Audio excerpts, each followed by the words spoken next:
অবৈধভাবে নর্দমার ওপর কাউন্সিলর নাগরিক পরিষেবা কেন্দ্র বানিয়েছিলেন। জলপাইগুড়ি পুরসভার 14 নম্বর ওয়ার্ডের কাউন্সিলরের অফিস ভাঙার নির্দেশ পেয়ে নিজেই অফিস খুলে নিচ্ছেন। সদর মহকুমা শাসকের কাছে কাউন্সিলরের এই অবৈধ অফিস নিয়ে অভিযোগ জমা করেছিলেন এলাকার মানুষ। অভিযোগ পাওয়ার পরই জলপাইগুড়ি পুরসভাকে খতিয়ে দেখার নির্দেশ দেন সদর মহকুমা শাসক।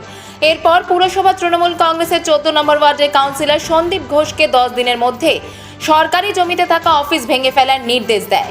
পুরসভার নির্দেশ পেয়ে কাউন্সিলর সন্দীপ ঘোষ আজ নিজের অফিস খুলে নেওয়ার কাজ শুরু করেছেন।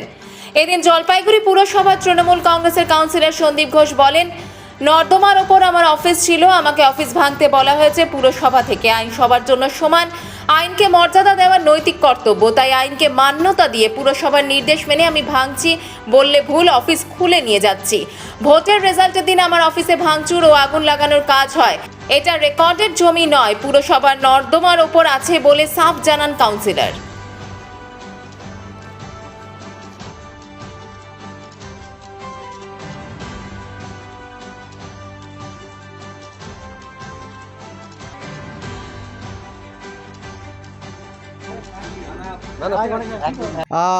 এখানকার কিছু জনা সাতেক মানুষের অবজেকশন ছিল, জনা সাতেক মানুষের।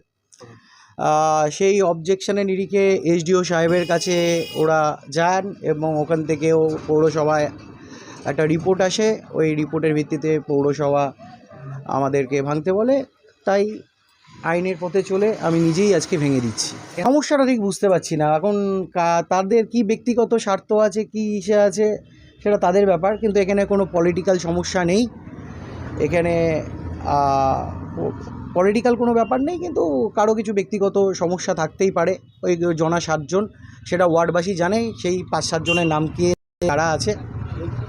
দেখুন, আইন তো সবার পক্ষেই সমান হওয়া উচিত এবং আইনকে মান্যতা এবং মর্যাদা, আমি আজকে যতই কাউন্সিলর যাই হই না কেন, আইনকে মান্যতা মর্যাদা দেওয়া আমার নৈতিক কর্তব্যের মধ্যে পড়ে।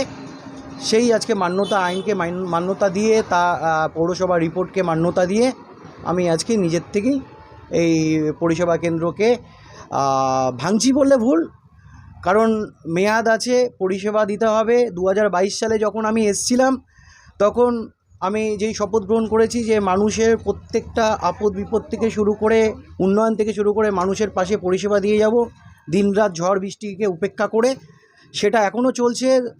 4 তারিখ যখন ওয়ার্ডের সবাই জানে, 4 তারিখেই 5-7 জনই কিছু দুষ্কৃতীদের বাইরের থেকে হায়ার করে নিয়ে এসে তাদেরকে নেশার দ্রব্য হাতে তুলে দিয়ে এটা ভাঙচুর এবং অগ্নিসংযোগ করে, সেটা আপনাদের অনেক মিডিয়ার মাধ্যমে দেখিয়েছিলেন। তাদেরই এটা কাজ। যাই হোক, যেটা হয় ভালোর জন্য হয়, ভগবান যা করে ভালোর জন্য করে। না, এটা রেকর্ডেড ল্যান্ড না, এটা পৌরসভার ইসের উপরে আছে, আপনার ড্রেনের উপরে আছে। তো নিকাশি নালার উপরে তো এটা আছে, এটা সবাই জানেন আপনারা। এটা নিকাশি নালার উপরে সরকারি জমি, তো অবশ্যই নিকাশি নালা তো সরকারের পৌরসভার আন্ডারেই পড়ে, অবশ্যই সরকারি জমি, সেটা নিকাশি নালার উপরেই।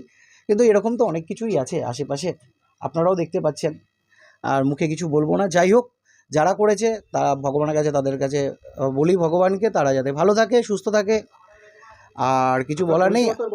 পরিষেবা আমার 4 তারিখের পর থেকে ডোর টু ডোর পরিষেবা চলছে, ওয়ার্ডবাসীরা জানে, যার যখন যা দরকার হচ্ছে, যা সার্টিফিকেট হচ্ছে। আমি 4 তারিখ থেকে এটা বন্ধই ছিল, কারণ এটার ভেতরটা পুরো ভাঙচুর হয়ে গেছিলো, এই জন্য মন আসছিল না এখানে বসতে, এটা বন্ধ রেখেছি। পরিষেবা আমরা অন্য জায়গার থেকে দিচ্ছি, এটা এখন শিফট হচ্ছে, শিফটে অন্য জায়গার থেকে আমরা এই অফিস করব। এটা হচ্ছে না, এটা বিক্রি করে দেওয়া হয়েছে, আর কোনো অন্য কোনো উপায় ছিল না, এটা রাখবার কোনো উপায় ছিল না। এসডিও সাহেব অর্ডার করে দিয়েছেন ভাঙার জন্য, তাই জন্য এটা 35,000 টাকা বিক্রি হয়েছে। সর্বৈব মিথ্যা, যে কিনেছে সে ওখানে দাঁড়িয়ে আছে, তার লেবার দিয়ে ভাঙাচ্ছে, বিক্রি হয়ে গেছে 35,000 টাকা দিয়ে। ভেঙে ফেললো কেন? আপনাদের অভিযোগটা কী ছিল?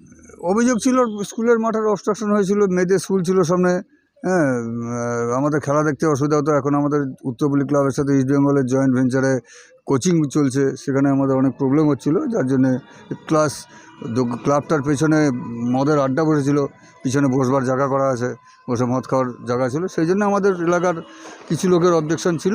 আমরা মাস পিটিশন করেছিলাম সদর মহকুমা শাসককে, ওনার নির্দেশে এটা ভাঙা হলো।